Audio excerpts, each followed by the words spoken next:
Hi everyone, welcome to our YouTube channel. ഇന്ന് ഞാൻ വന്നിരിക്കുന്നത് ഒരു കുക്കിംഗ് വീഡിയോ ആയിട്ടാണ്. ബീട്രൂട്ടിൻ്റെ ഒരു റെസിപ്പിയാണിത്. ഞങ്ങളുടെ നാട്ടിൽ ബീട്രൂട്ട് ഉപ്പേരി എന്ന് പറയും. അപ്പോൾ അതിനാവശ്യമായിട്ടുള്ള ഇൻഗ്രീഡിയൻസ് ആണ് മെയിനായിട്ട് ബീട്രൂട്ട്. ഞാൻ നല്ല വലിപ്പത്തിലുള്ള 3 ബീട്രൂട്ട് എടുത്തിട്ടുണ്ട്. പിന്നെ സവാള അരിഞ്ഞത്, തേങ്ങ ചിരവിയത്, കറിവേപ്പില, ചുവന്ന മുളക്, പച്ചമുളക് കുനുകുനാന്ന് അരിഞ്ഞത്.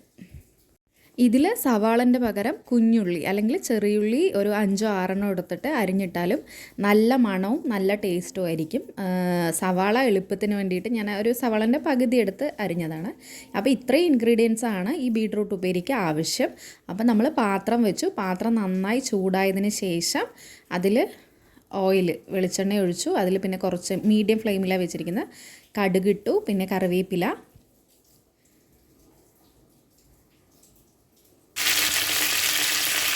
അതിനുശേഷം നമ്മൾ പൊട്ടിച്ച് വെച്ചിട്ടുള്ള ചുവന്ന മുളക് അതിലേക്ക് ആഡ് ചെയ്തു.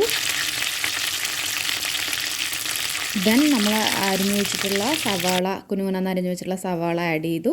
എന്നിട്ട് നന്നായിട്ട് മിക്സ് ചെയ്തു. സവാള വാടുന്ന വരെ നന്നായിട്ട് നല്ലോണം മിക്സ് ചെയ്തു. അതിനുശേഷമാണ് അതിലേക്ക് പച്ചമുളക് അരിഞ്ഞു വെച്ചത് ആഡ് ചെയ്യേണ്ടത്.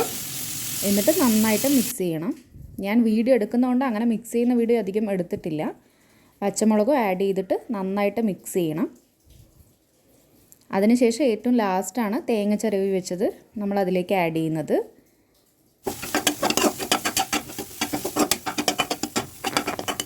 എല്ലാം നന്നായി വാടി വരുന്നത് വരെ മിക്സ് ചെയ്തിട്ട് ഏറ്റവും ലാസ്റ്റ് ഇതൊക്കെ ഒന്ന് വാടിയ ശേഷം ഒരു മണം വരും നമുക്ക്. അതിന് ശേഷമാണ് നമ്മൾ ഇതിലേക്ക് ബീട്രൂട്ട് ആഡ് ചെയ്യുന്നത്.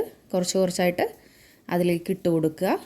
അതിനുശേഷം അതിൽ കുറച്ചൊരു ആവശ്യത്തിന് മഞ്ഞൾപ്പൊടി, ഒരു ടീസ്പൂൺ മഞ്ഞൾപ്പൊടി, ആവശ്യത്തിന് ഉപ്പ് ആഡ് ചെയ്ത് കൊടുത്തിട്ട് നന്നായിട്ട് മിക്സ് ചെയ്ത ശേഷമാണ് ഞാൻ ഈ വീഡിയോ എടുത്ത് മിക്സ് എന്നിട്ട് അടച്ച് വയ്ക്കാം. നമുക്കിത് ഒരു 10 മിനിറ്റ് കഴിഞ്ഞിട്ട് നമുക്കിതൊന്ന് ഇളക്കി കൊടുക്കണം.